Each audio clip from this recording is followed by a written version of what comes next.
So good evening. So let us continue our discussion on the integration. So let me solve a simple problem.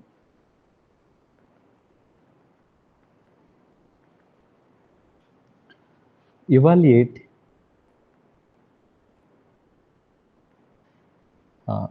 integral mod z equals to pi sin z by 1 minus cos z into dz.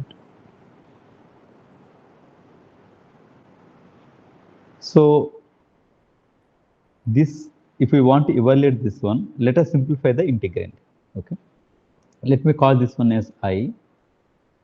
So I equals to integral mod z equals to pi.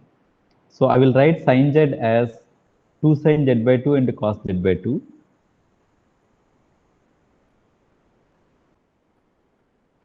Into cos z by 2. And 1 minus cos z as 2 sin square z by 2 into dz. So this further can be written into integral mod z equals to pi.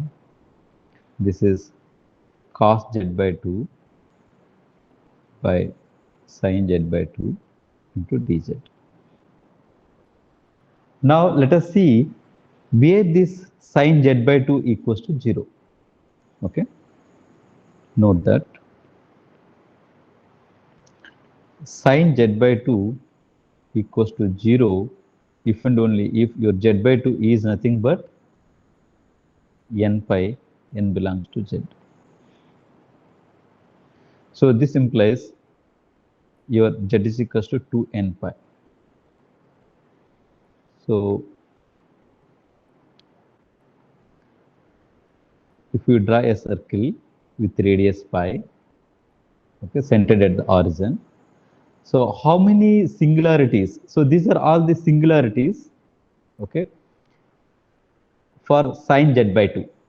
This integrand, that means your function is, okay, that if you take cos z by 2 by sin z by 2, it is not analytic at 2n pi, n belongs to z. So now if I take a circle with center 0 with radius pi, how many singularities lying inside? One. Only one. Very good. Z is equals to 0 lies inside the circle. Okay. Therefore, Z is equals to 0 is the only singularity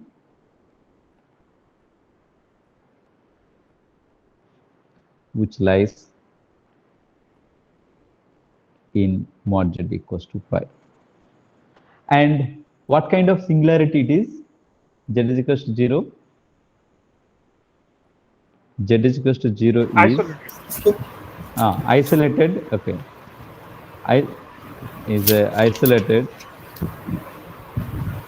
4. Dinesh, can you just mute the mic? Isolated. Okay. Simple pole. Okay. Therefore, if I want to write this I as integral mod z equals to pi, okay, cos z by 2 by sin z by 2 into dz.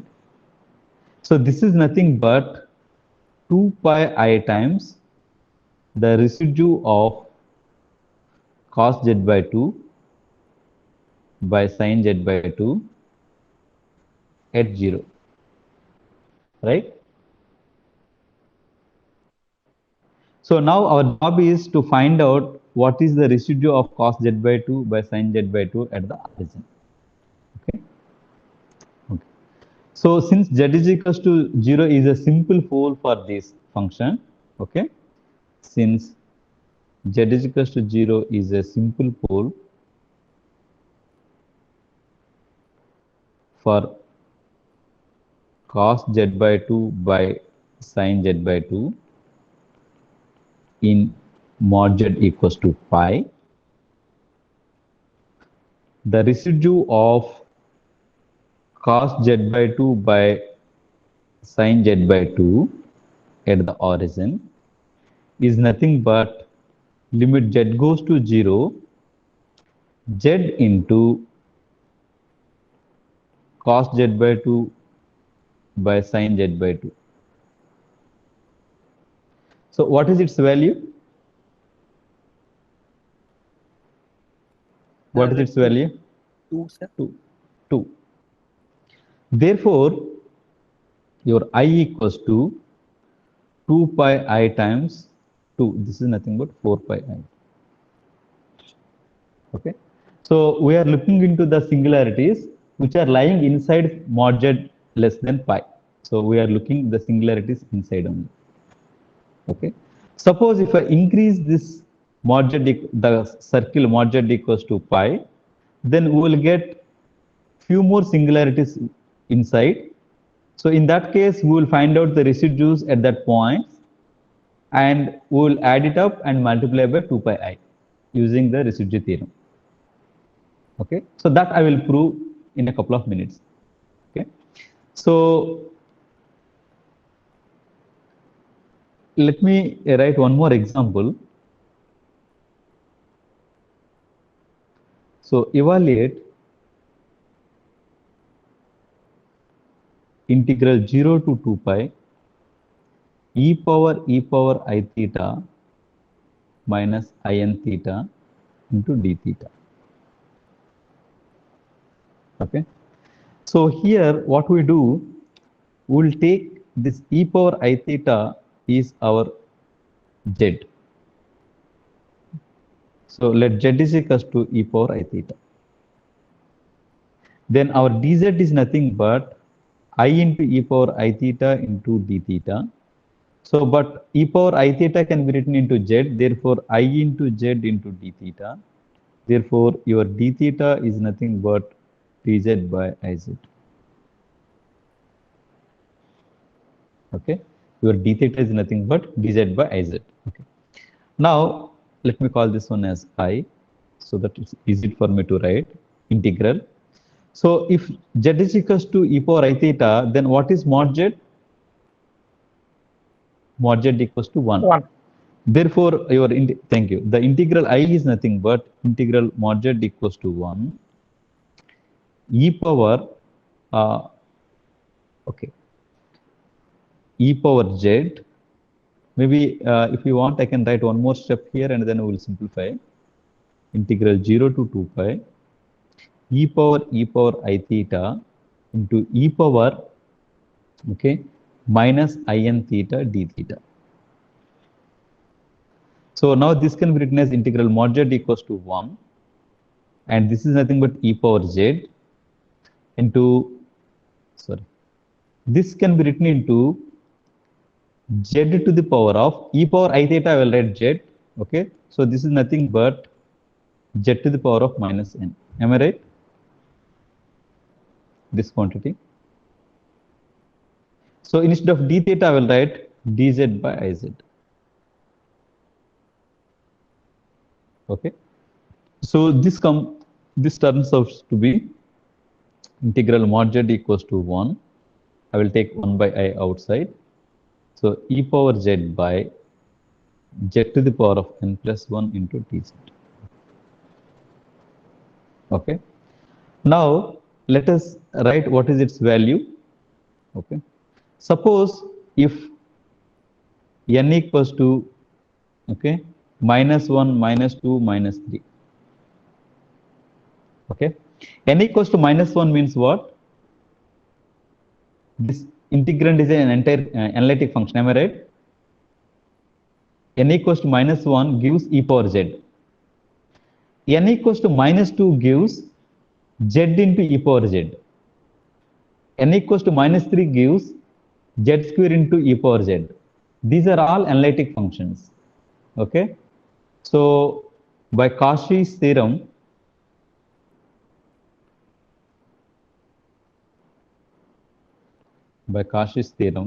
what is its value? 0. 0. Very good. Now, if n equals to 0, 1, 2, 3, if I write. Okay. Now we can use Cauchy integral formula.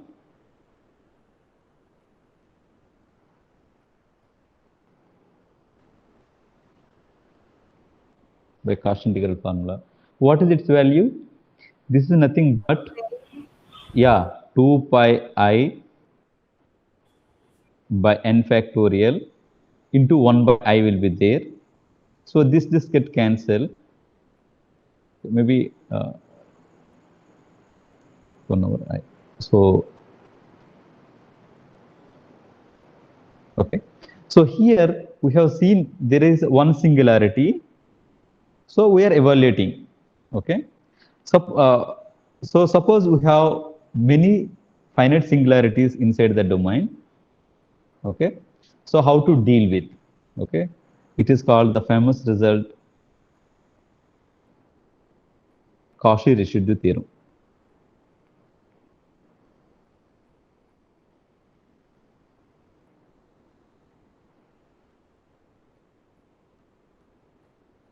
Okay. What the statement says? Suppose you have a domain, okay, whose boundary is C, let us say, in a counterclockwise direction, and the function is not analytic at finite number of points which are lying inside. Okay, say you take some domain. So this is what your domain is. Okay.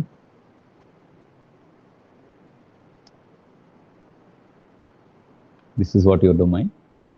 And Z1, Z2, Zn's are the points, okay, at which the function is not analytic. Okay, that means these are the singularities, okay, isolated singularities. They are inside, okay. The C is a simple closed contour, okay, in the anti-clockwise direction. Then it says that integral over C f of z dz is nothing but 2 pi I times sum of the residues, okay, at these points,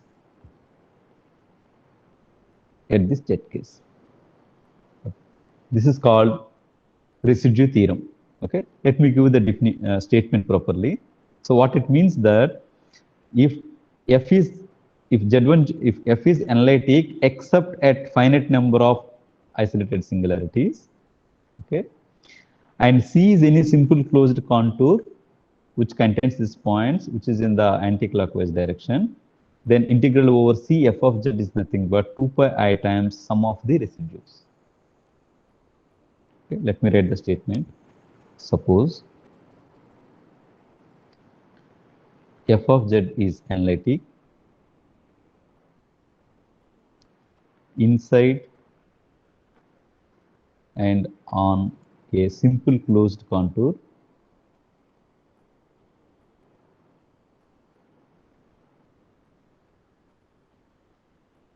for C except for isolated singularities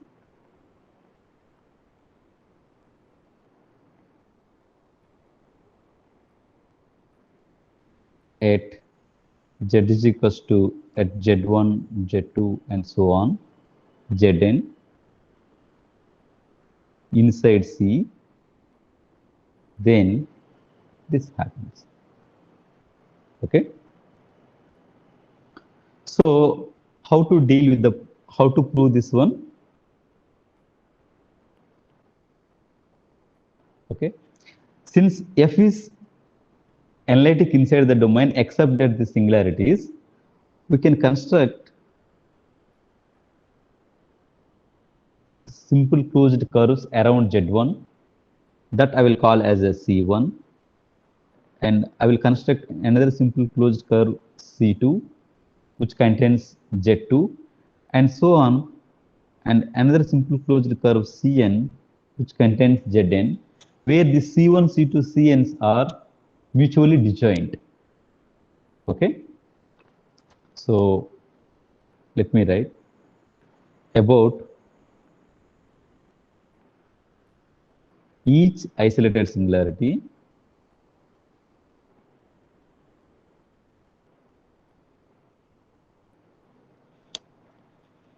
Zk, construct a circle Ck centered at which is inside C, Ck contained in C, and such that your Ci intersection Cj, okay, is empty for I not equals to j. Okay, so now we can use Cauchy integral formula for multiply connected domain. So what we do, we are traveling like this on the boundary, and we are moving to this. Okay, maybe let me write a big picture so that it will be visible. So we have a domain. Say this is Z1, Z2, and so on by Zn. Okay, so each singularity we are writing C1, C2, Cn, the simple closed curves or circles. Okay. Now, what I am trying, we are coming like this, and we are going in this direction. Okay, and we are coming like this, and then we are coming like going and coming like this, and coming back. So in this sense, whatever the integration you are taking from this point to this point and reverse, it will get cancelled. Okay, so essentially you are applying Cauchy integral theorem for multiply connected domain. So what it says that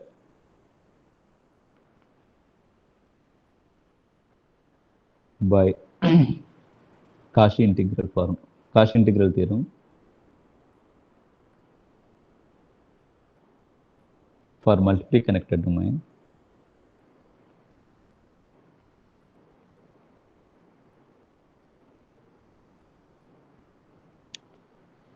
we have integral over C f of z dz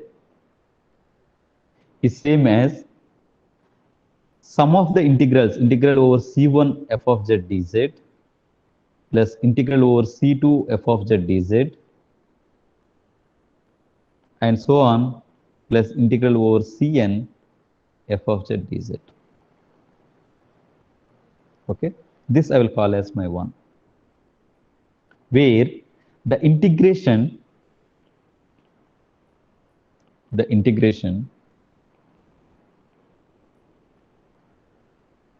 is taken along C1, C2, C3 in a clockwise direction.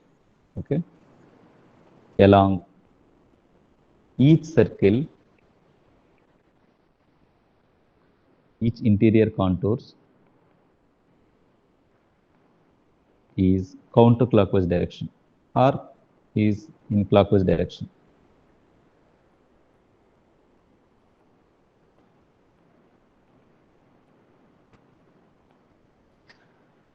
Now, what we know, suppose if you have any curve C, okay, if you have any curve C tilde, your f of z dz is nothing but 2 pi I times a minus 1, right? If C tilde is any curve which lies inside the domain, okay? So now what I will see, I will take, set your C tilde equals to your Ck, k equals to 1 to n. Suppose if I put, instead of C tilde, if I put C1, what I will get? I will get the residue at a point Z1. So if I keep C2 here, I will get the 2 pi I times residue at Z2. If I keep, instead of CTL, if I write C3, I will get the 2 pi I times residue of the function at Z3. Okay. Then we obtain, so I will call this is 2, set this one in 2, we obtain 1 over 2 pi I times integral over ck f of z dz. This is nothing but our a minus 1. So this is nothing but our residue of f of z at zk for each k.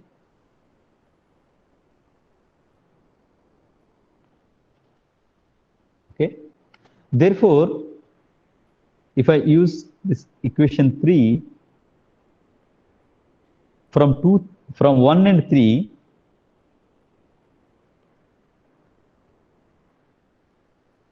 so what is our 1? Our 1 is nothing but the sum of these integrals. Okay. So here I will write the 2 pi I times residue of the function at z1. Here 2 pi I times residue of the function at z2.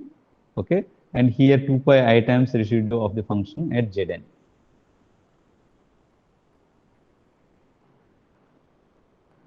So integral over c, your f of z dz is nothing but 2 pi I times summation k equals to 1 to n, the residue of f of z at z.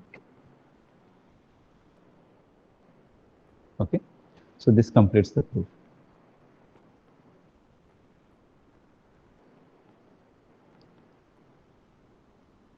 So here I assumed my z1, z2, z3 or zn are isolated singularity. Okay. Indeed, I have taken as simple poles. Okay. If they are of pole of order k, then how to get this integral? That means we have to prove the residue theorem for pole of order k. Okay. So one important note is Cauchy integral formula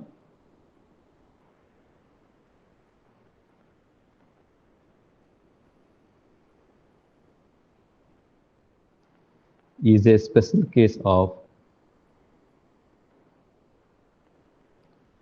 residue theorem. Okay. Because if f is analytic inside and on a simple closed curve, okay, and z naught is any point and c is any simple closed curve, okay, which contains z naught, one can always define, okay, g of z as f of z by z minus z naught. Okay, where g has a pole. Okay, so if you want, I can just write, suppose that f of z is analytic inside and on a simple closed contour C,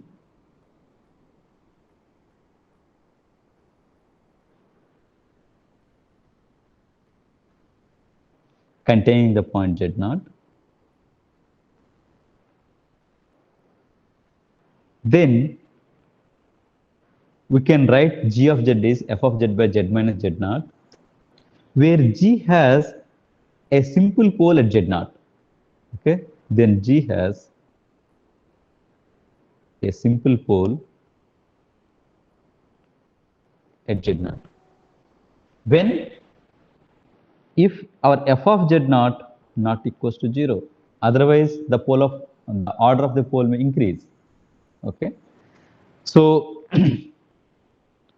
therefore the residue of g of z at z naught is nothing but limit z goes to z naught z minus z naught into g of z. So what is its value? fz0. Yeah, very good. In view of this, this can be written as f of z naught. Therefore, integral over c g of z dz is nothing but, so integral over c, my g means f of z by z minus z naught into dz. Okay. So now its value is, this value is nothing but 2 pi I times f of z naught. Okay. So this implies, now if I club these two, okay, this implies 1 by 2 pi I times integral over c f of z by z minus z naught into dz equals to f of z naught.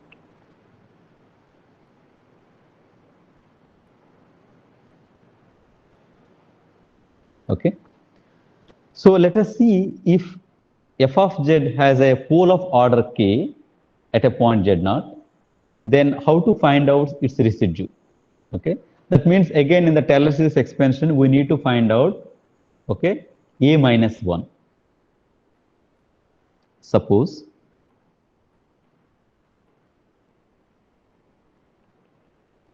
f of z has a pole of order k at z is equals to z naught. Then I can write our f of z as in the following expression. So a minus k by z minus z naught whole power k plus a minus of k minus 1 by z minus z naught whole to the power of k minus 1 and so on, plus a minus 1 by z minus z naught plus, what can I write?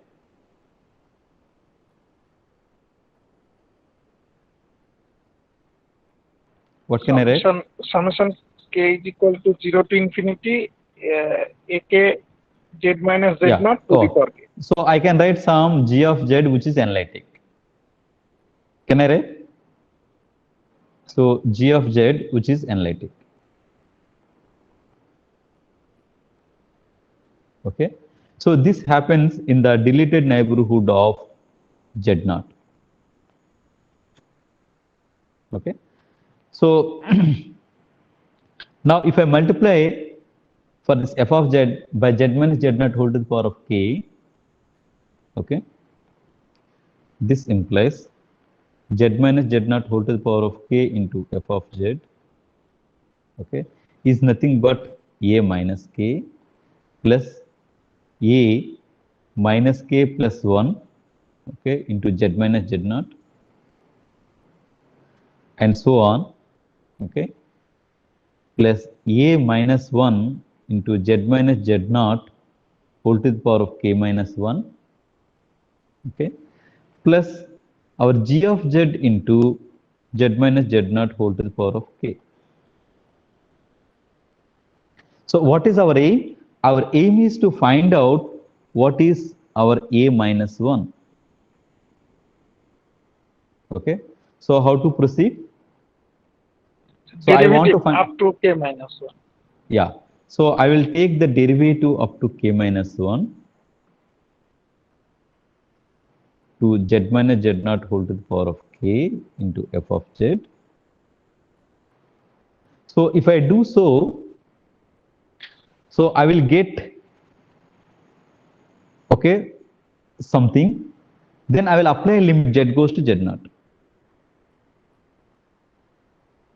So if I do so, what I will get? I will get k minus 1 factorial into a minus 1.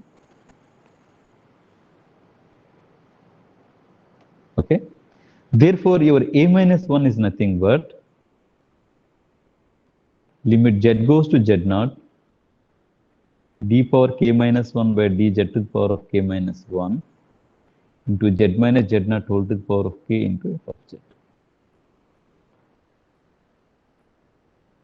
Okay.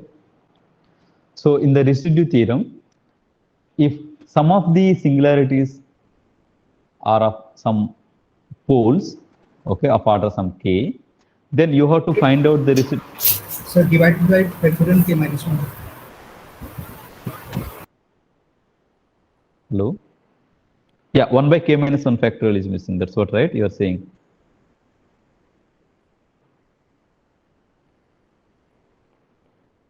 Am I right? Yes, sir. Okay, very good. Okay. So now let us write statement. Residue at a pole of order k. If f of z has a pole of order k at z is equals to z naught, then the residue of f of z at z naught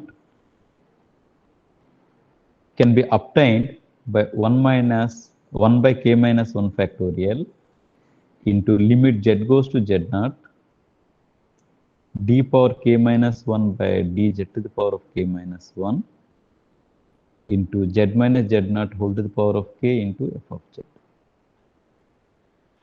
So in particular, if k equals to 1, it gives the residue at a simple pole. Okay, in particular,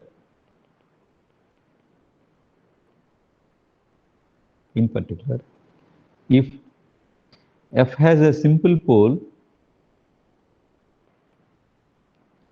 at z is equals to z naught, then the residue of f of z at z naught is nothing but limit z goes to z naught z minus z naught into your f of z. Okay. Now let us see how to find out the residue at infinity. Okay. Residue at infinity.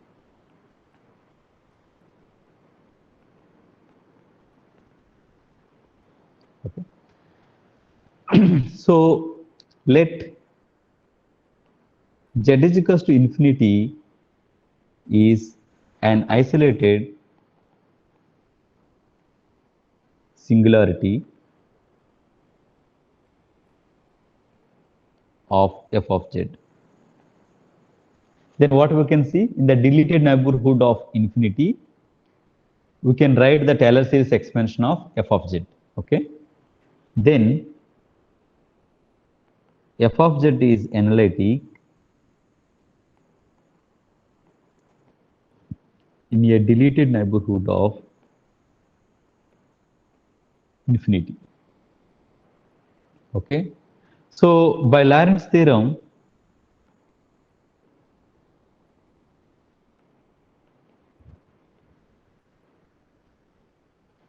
we can write that our f of z is nothing but summation n equals to minus infinity to infinity an into z to the power of n, okay, for some delta less than mod z less than infinity. Okay. So where delta is positive for some. Now what we are doing, we want to choose r greater than this delta. And gamma be any, see for example, let me write a picture. Okay. So this is my r, assume. Okay. So now choose r which is bigger than delta and gamma be the circle of radius r with center 0. Okay. So that means your gamma is nothing but mod z equals to r. Okay. So now we are taking this one in the clockwise direction. Here, please remember, we are moving in a clockwise direction. So what will be your domain? Okay. This will be your domain. Am I right? Because we are considering the residue at infinity. Okay. So, which is traversed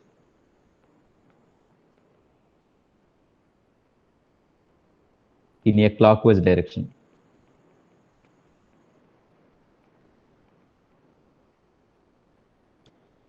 So that the point of infinity is to the left, as in the case of finite isolated singularities, how we treat, okay? So that the point of infinity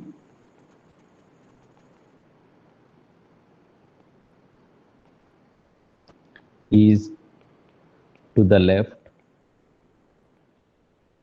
okay? As we see in the finite isolated cases, okay? As we study in finite isolated cases.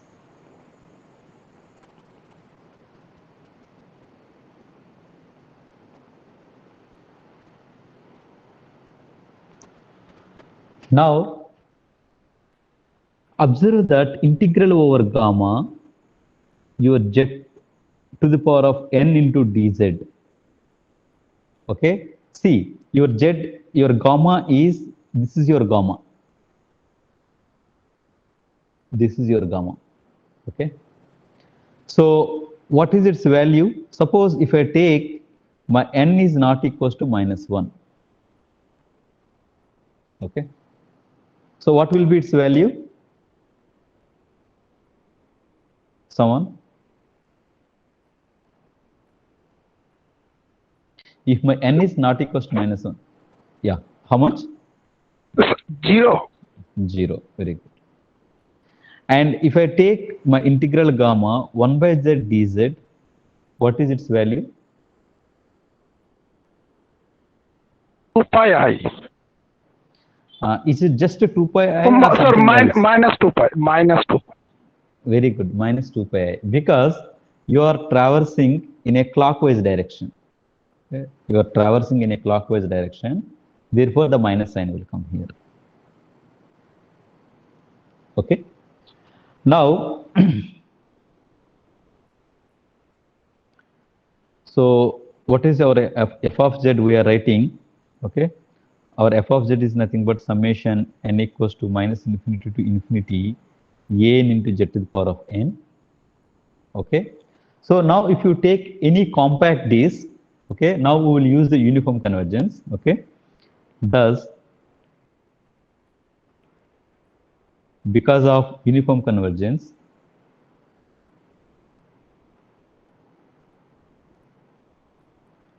on mod z less than equals to r, we have,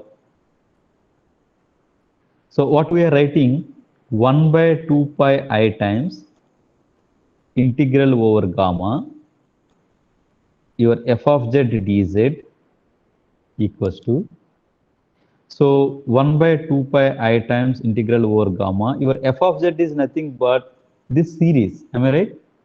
So this is nothing but summation n equals to minus infinity to infinity n into z to the power of n, okay, into dz. Okay. So now this is nothing but 1 by 2 pi I summation n equals to minus infinity to infinity. Because it's uniform convergence, I can interchange the summation and integration. Integral over gamma, so I will write a power an into z to the power of n into dz. And this value we have already evaluated here.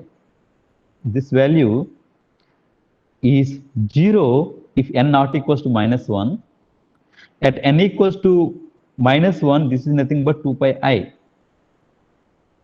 Okay. So therefore, this value is nothing but, okay, 1 by okay, so this is nothing but minus a minus 1.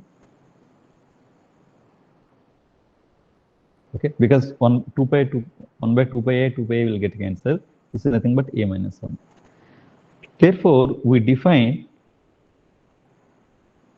the residue of f of z at infinity as 1 by 2 pi I times integral over gamma f of z dz. Okay, so now this is same as minus 1 by 2 pi I times integral mod z equals to r. That I'm just replacing by gamma f of z into dz, and this is nothing but minus of a minus 1. Okay, where your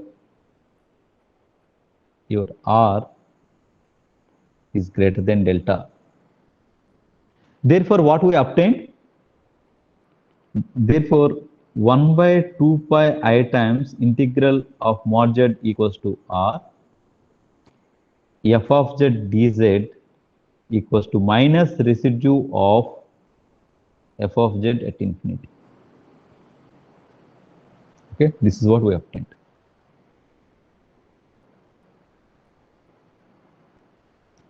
Okay, now let us see.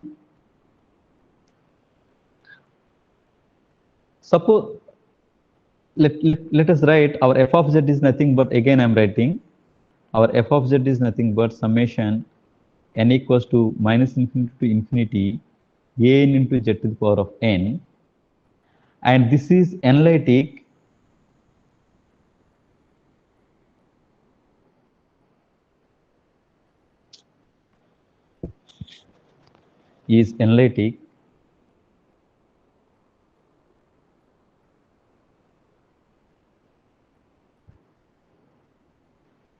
for mod z greater than r.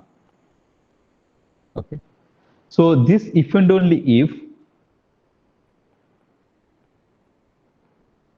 your f of 1 by z, this I will write as summation n equals to minus infinity to infinity a n by z to the power of n.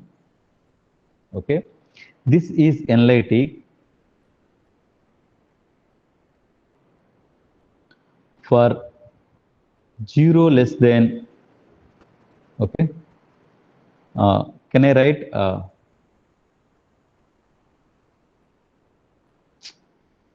mod z less than r?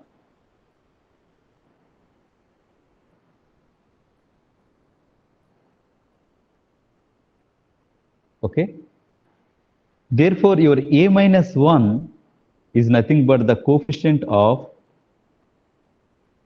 1 by z in 1 over z square into f of 1 by z.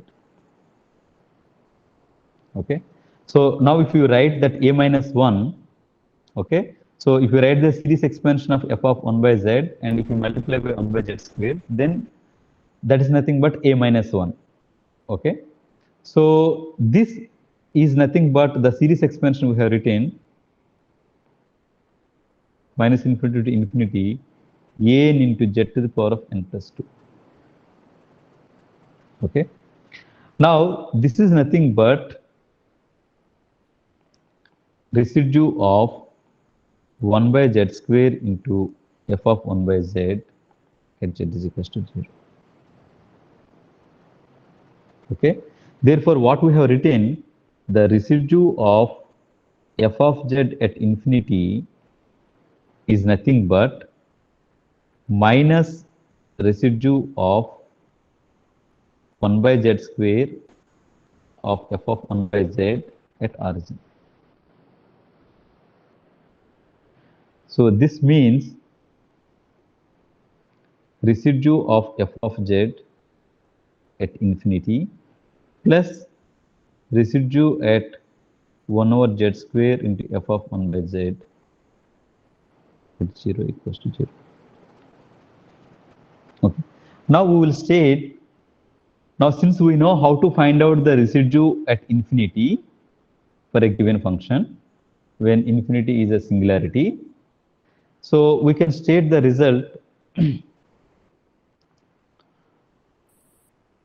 theorem,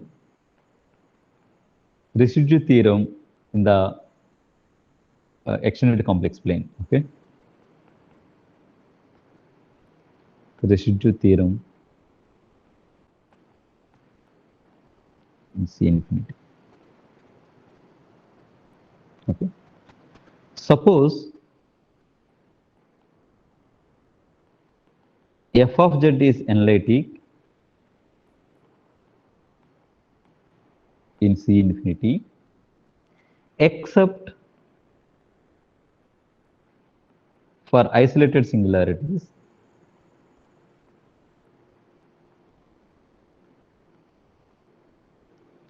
at z1, z2, and so on, zn includes infinity. Okay, then the residue of f of z at infinity plus sum of the residue at z1, z2, zn, that means k equals to 1 to n, the residue of f of z at zk is 0. Okay. This is a very, very useful result. Okay, I will demonstrate this result with an example.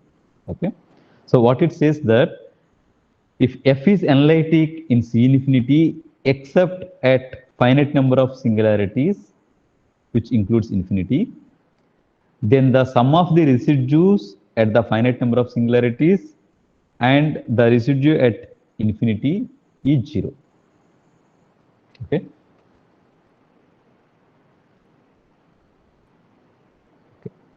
The proof is choose R. So what we are doing, we are doing in the extended complex plane. So let us choose R such that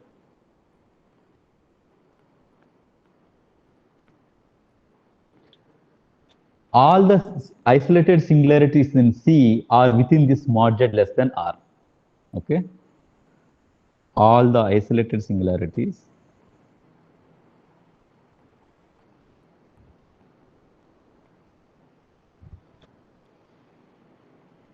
are in C. Okay, in mod z less than R. So now I can use the residue theorem. Okay, by residue theorem, your 1 by 2 pi I integral mod z equals to R f of z dz is nothing but, since all the finite singularities are inside, so this is nothing but summation k equals to 1 to n, the residues of f of z at zk. Okay. Now let us see what this represents now. We have studied that this represents the residue at infinity, okay, with minus sign. Okay. So, but but the integral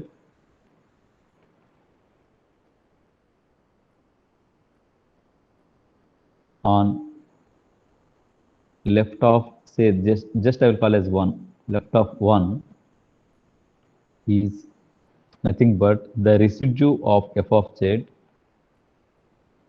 at infinity with minus sign. This is what we have seen here, right? Okay. So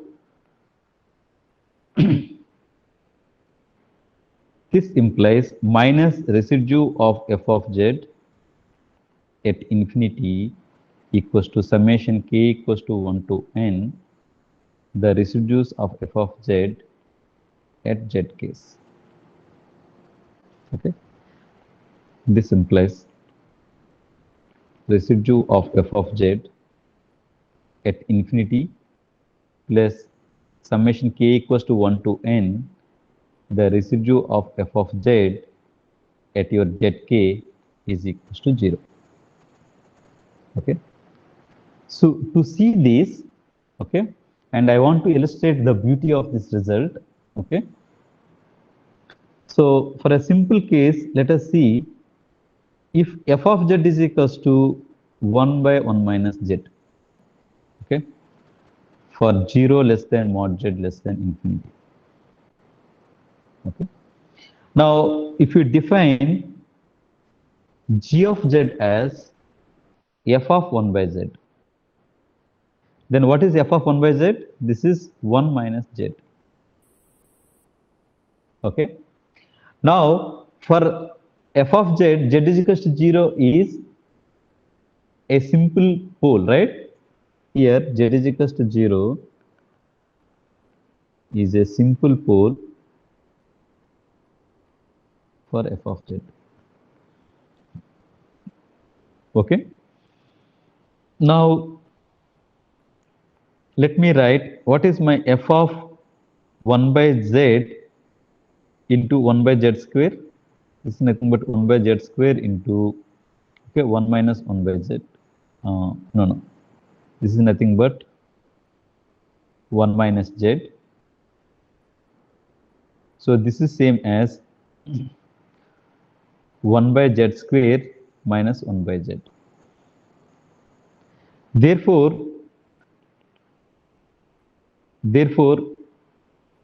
the residue of 1 by z square into at z is equals to 0 is how much?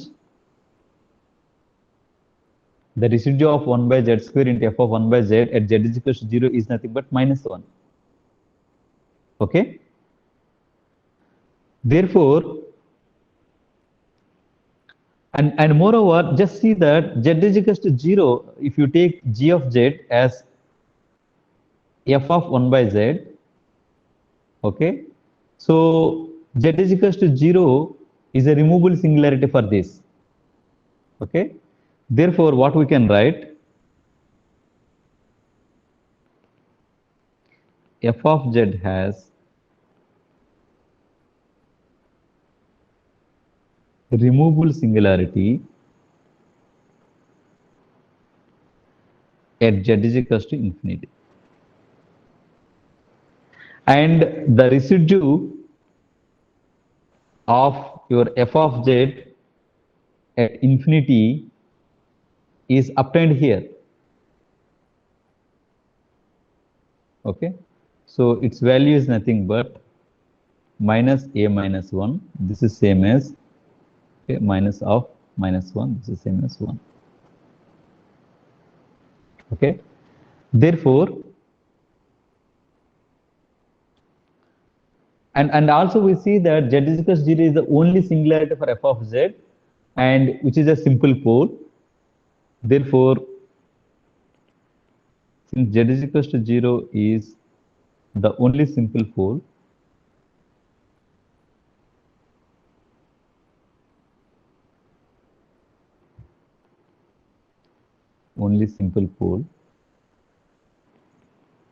for f of z, okay, with residue of f of z at z is equals to 0. What is its residue? Minus 1. Minus 1. Okay. Therefore, we are verifying, okay, by residue theorem in C infinity, we have the following. Residue of f of z at 0 plus the residue of f of z at infinity. What is the value this one? This is minus 1 plus 1, this is equals to 0. Okay. We just verified the residue theorem in C infinity. Okay. But let us see one more nice example which illustrates the beauty of this result. Example, let f of z equals to 1 by z minus 3 into z to the power of n minus 1, where n belongs to n. Okay. So evaluate I equals to integral over c f of z dz. Okay, where c is mod z equals to 2. Okay, in a counterclockwise direction. In a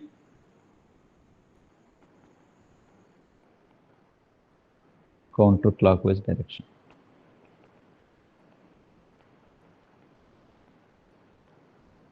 Okay. So let us see.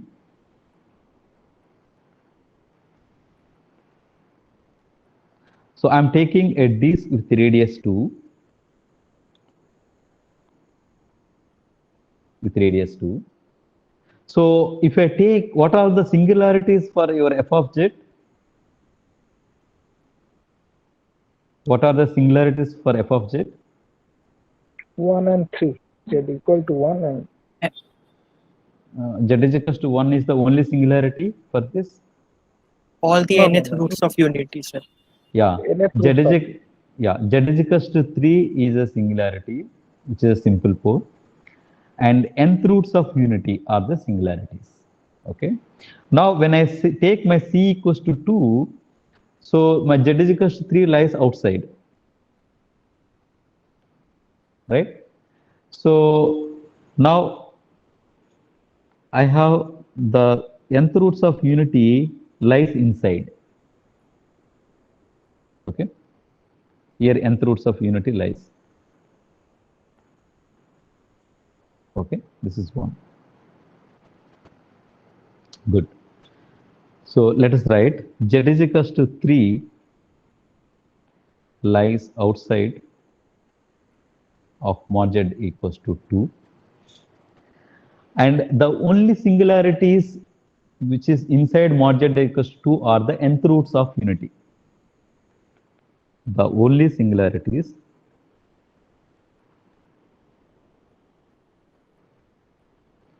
lies inside mod z equals to 2 are the nth roots of unity.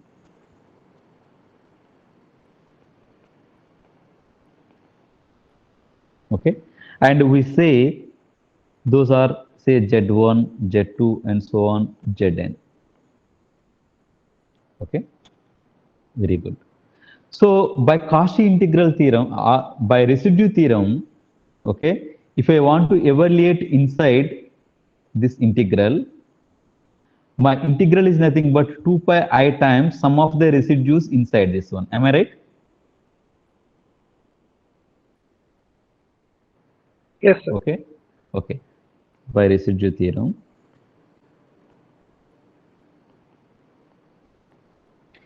my I equals to integral over c f of z dz.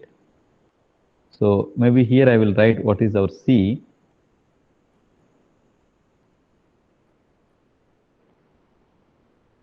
So this is nothing but 2 pi I times sum of the residues. So k equals to 1 to n, residue of f of z at zk. Okay, so let us keep this one. Now we want to find out what exactly these values are. Okay, suppose if n is a large enough, then finding the nth roots of that, suppose n equals to say 20. Okay, for example, if I take n equals to 20, so you have to find out the residue of f of z at 20th roots of unity. That means you have to calculate, okay, 20 residues. Okay, it is a time consuming. Am I right? So our job is Okay, climb to find. Okay, uh, so to find this residues means exactly we are not finding. Okay, so what we are writing, we are finding the residue of f of z at 3 and the residue of f of z at infinity. This is what we are doing. Okay, so by residue theorem, why we are doing this? By residue theorem in C infinity, we have residue of f of z at infinity plus residue of f of z at 3 plus the residue of f of z at zk, where I am taking summation k equals to 1 to n. This all together is 0. Okay. Now, if I want this, the n residues, okay, summation k and k equals to 1 to n residue of f of z at zk, it is enough to find out the residue of f of z at infinity and the residue of f of z at 3. Okay. Therefore, now, because of that, we are writing that we want to find out the residue of f at 3 and infinity. Okay, good. So 3 is a simple pole. So the residue of f of z at 3 is nothing but lim z goes to 3, z minus 3 into f of z. Okay. So this is nothing but how much? 1 by 3 power n minus 1. Okay. Now we want to find out the residue of f of z at infinity, which is same as minus residue of 1 by z square of f of 1 by z at 0. So this is nothing but minus residue of, okay. So instead of z, I am replacing 1 by z. This is same as 1 by z square into 1 by z minus 3 into 1 by z to the power of n minus 1 at the origin. So this is minus residue of, and we want to simplify this one. So this is nothing but z to the power of n minus 1 by 1 minus 3z into 1 minus z to the power of n at origin. So what is the value of this? Can anybody guess or can anybody see? We want to find 0, out. sir. Yeah, 0. Why? Why? Sir, limit z tends to 0. Z after multiplying z, numerator will be z to the power n, and when putting z equal to 0, then actually. Okay. Okay. So now summation k equals to 1 to n, the residue of f of z at zk. Okay. So this is nothing but 1 by 1 minus 3 power n plus 0. This is nothing but 1 by 1 minus 3 power n.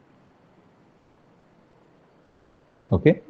Therefore, your I is nothing but, your integral is nothing but integral over C, your f of z dz. This is nothing but 2 pi I times, okay, 1 by 1 minus 3 power n.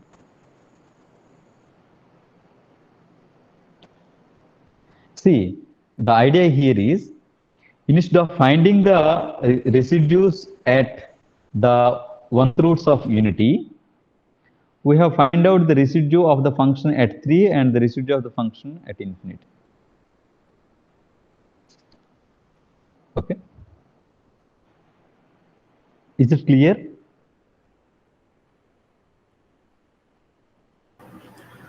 Sir, why that value is 0? Residue of z power n minus 1 upon 1 minus 3z. Yeah. So are there any singularities here? Are there any singularities? Z equal to 1 by 3.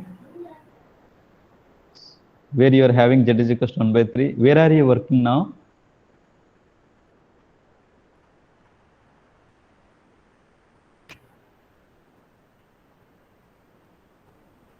This one. Yes. Hello. Yes, sir, yes. Okay. So so whether z is equal to 0 is a singularity for this. Now you want to find out the residue of this, right? Yes, sir, yes. Okay. Just a minute. So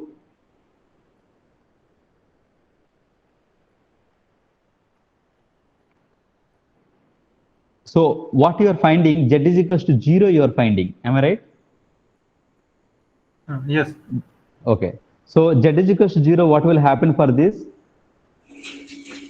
Is there any singularity for this at z is equal to 0 for this function? No, sir. It's a removable singularity. Okay. Therefore, its value is 0. No, sir. Okay. At z equal to 0, no singularity is there. Yeah. See, we are writing this one, a residue of f of z at infinity. Okay. We are simplifying. Okay. So here we want to see. Okay. We want to find out the residue of this function at z is equal to 0. But 0 is not a singularity here. It's a removable singularity. Therefore, we can write 0.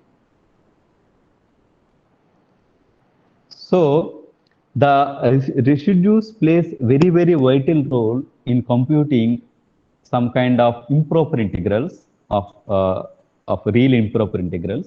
Okay. So for instance, okay. So its applications.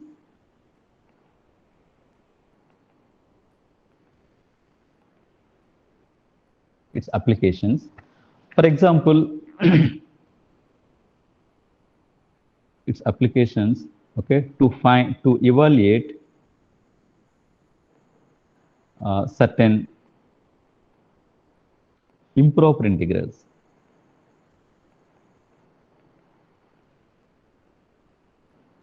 Okay. So what do you mean by improper integral? So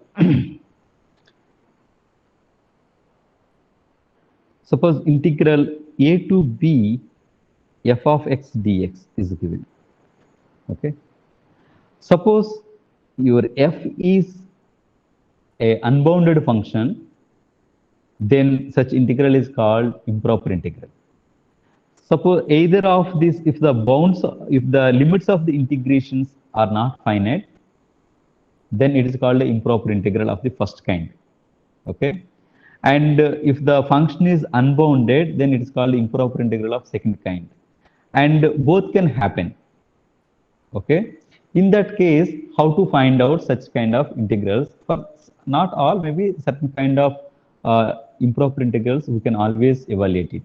Okay, using a contour integration. Okay. So let me explain.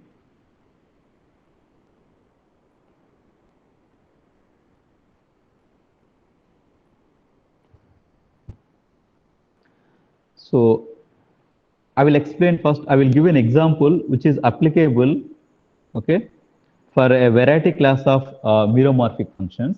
Okay. So what do you mean by meromorphic function?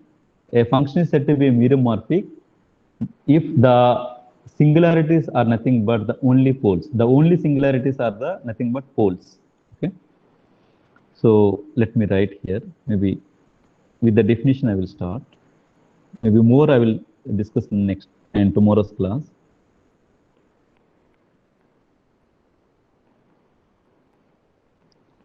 Meromorphic function. Okay. So So why I'm telling, so when you are evaluating integral minus infinity to infinity dx by x square plus 1, okay, so this is an improper integral because the limits of the integrations are not finite. Okay, so we want to evaluate this integral using Cauchy integral theorem or residue theorem. Okay, so all together we will apply. Okay, so for that what we will take, let us take our f of z is 1 by 1 plus z square. Okay, so what are the singularities for f of z? The singularities of f of z are z is equals to plus or minus I. Am I right? Okay, so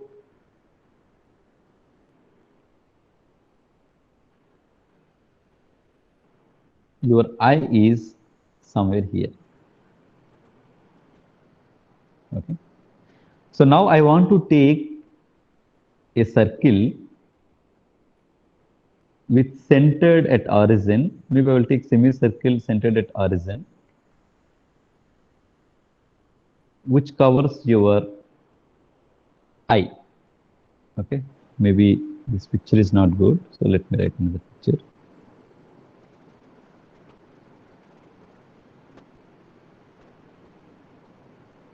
Okay, so I'm taking a semicircle with center 0 with radius r. Okay, so here one of the singularities lies. Okay, therefore choose r greater than 1. Okay, let C be the contour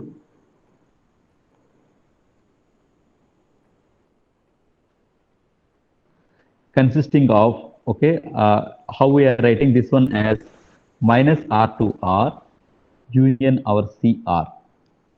So this is called your CR.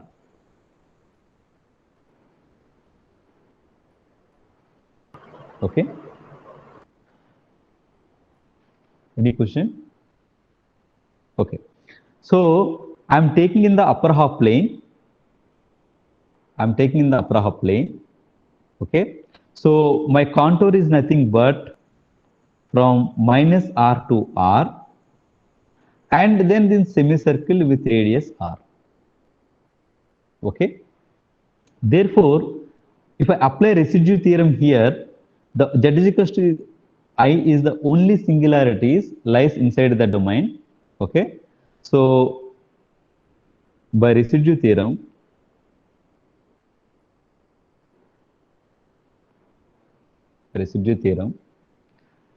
limit z goes to I, okay, z minus I into f of z equals to how much?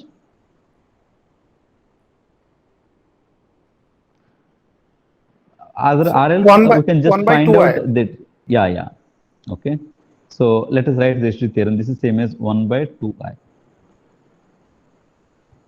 Okay, because z is equals to I is a simple pole. Okay, inside C. Okay, therefore your integral over C, okay, 1 by z square plus 1 dz, we are writing as, this is your whole, I'm sorry, your C is nothing but minus r to r. So this is a real line. Okay, z becomes the real here, and here the contour integration will be there. Okay, so this is nothing but integral minus r to r dx by 1 plus x square plus integral over CR, I will write CR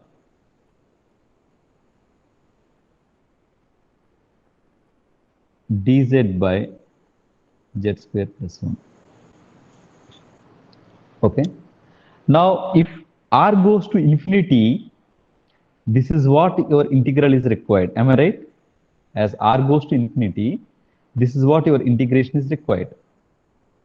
Okay. So my claim is I want to prove that the second integral is 0.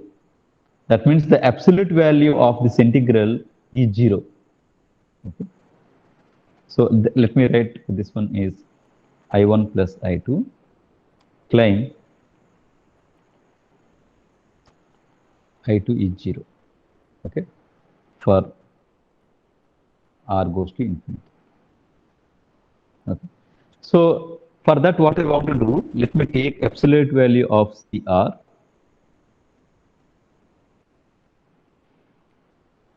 Dz by z square plus 1. Okay. So what is this? Here your z is nothing but r e power I theta, and your theta from 0 to pi, and your r is greater than 1. Therefore, your dz is nothing but I r e power I theta. This is same as I into z, right? R e power I theta I can write into d theta. Therefore, okay. So what I want to write this one as integral 0 to pi with absolute value. Okay.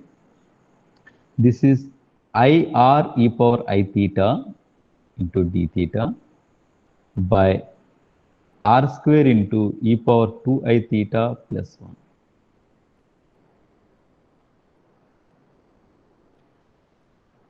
Okay.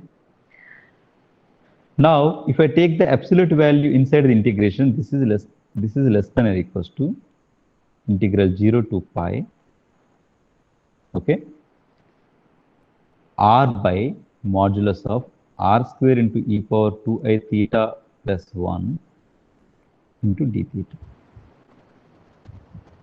Now we want to find out the lower bound for this quantity. Okay. So can I write absolute value of r square 2I theta plus 1 is greater than or equals to absolute value of r square into e power 2I theta minus 1. So this is same as modulus of, this is nothing but r square minus 1.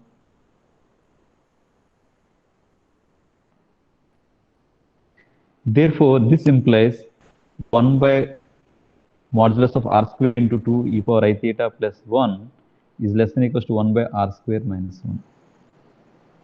So in view of this, maybe since, okay. So this is less than or equals to, okay, r by r square minus 1 into integral 0 to pi into d theta. Right? So what is its value? What is this integral value? Pi. Okay. So can I write this one as,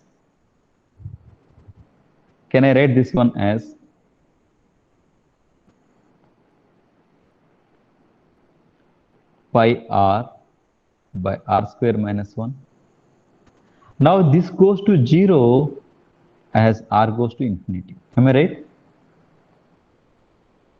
Therefore, the absolute value of this integral goes to 0 as r goes to infinity. Okay. Therefore, I2 equals to 0 as r goes to infinity. So now in this integral,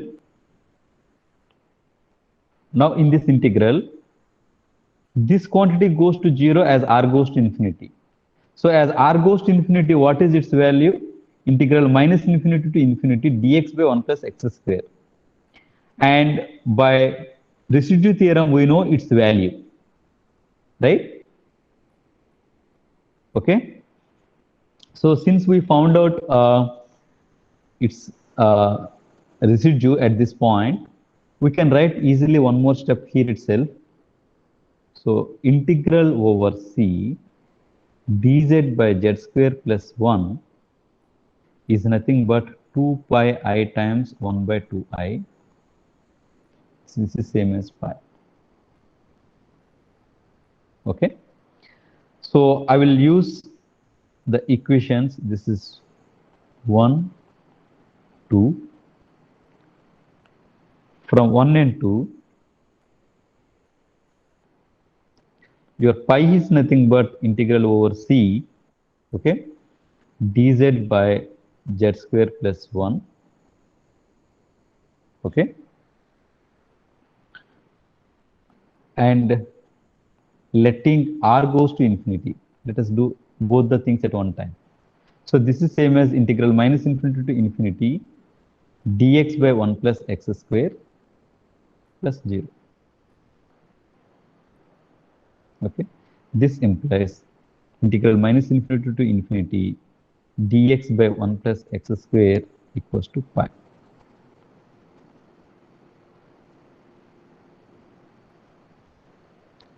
Okay, if we closely observe this problem, okay, so this is the very, very vital point here.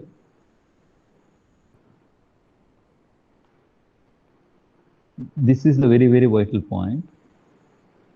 If you see here, as r goes to infinity, this pi r by r square minus 1 goes to 0.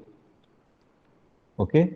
Therefore, if you see the function here, your integrand here, so the degree of the denominator is greater than 2 than the degree of the numerator. Am I right? If I write, I can use the same technique, I can adapt the same technique, okay, for the following class of functions, okay. We can adapt this technique for I equals to integral minus infinity to infinity p of x by q of x into dx, okay, where p of x and q of x are polynomials.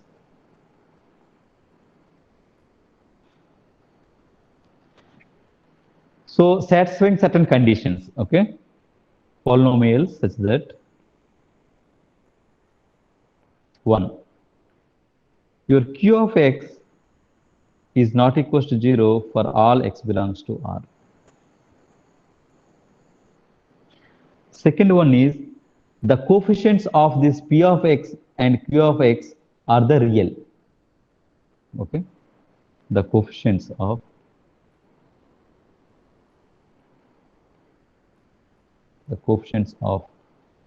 p of x and q of x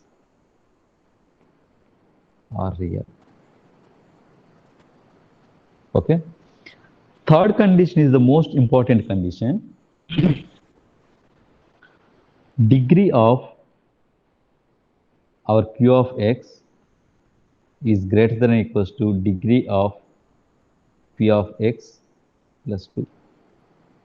Okay, this is what played the role in bringing this modulus of I2 is going to 0. Okay, so if any class of functions satisfying these properties, we can adopt the same technique.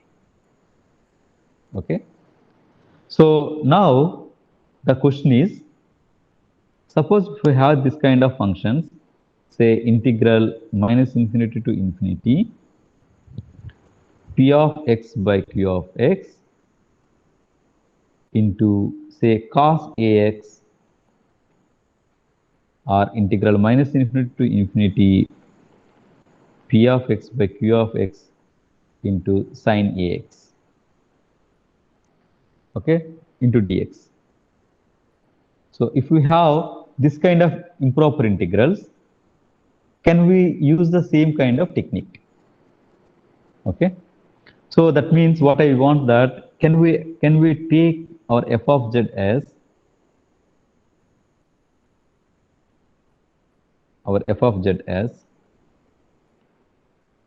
P of z by Q of z into sine AZ. Okay, this is the question.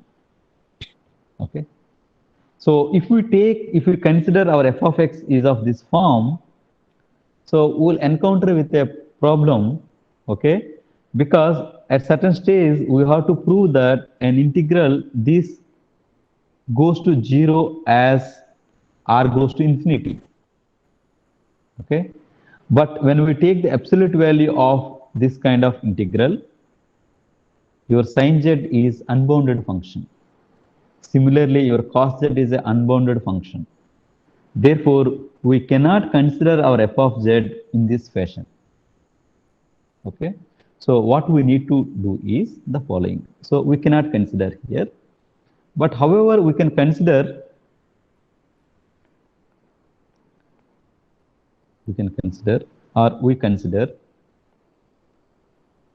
our f of z as P of z by Q of z into e power IAZ. Okay. Now, if you take this one, okay, see this one, this fellow. Now we are considering in the upper half plane. Okay, that means your y is greater than or equals to 0. Okay, so modulus of e power IAX, assume that your a is greater than 0. Okay, so this is nothing but e power, a is a real which is positive, therefore this is nothing but e power no, I will take e power IAZ. This is nothing but IA into x plus IY. This is same as e power IAX, okay, into e power minus AY.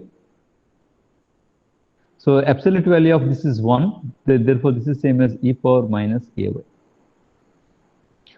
Now your A is positive, okay, as r goes to infinity means you are covering the upper half plane, therefore this goes to 0 as r goes to infinity.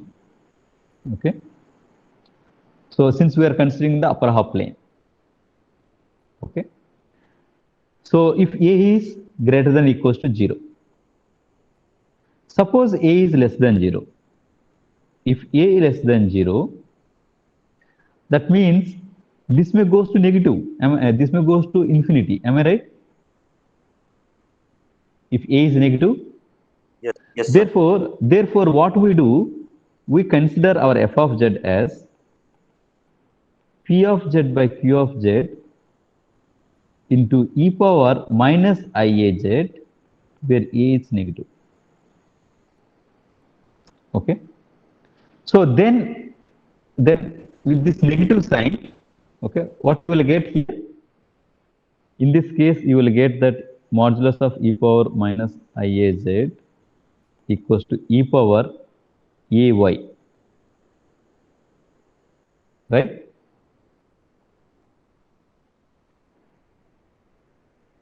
Am I right? So Yes. one minus sign will be there, this AY will be there. Okay. Okay. Now this can be 0 as, okay, as r goes to infinity, okay, in the upper half plane. Suppose you don't want to consider in the upper half plane, you take the same quantity but consider in the lower half plane. That's fine. So this class of functions, okay, we will find out the improper integrals in the next class.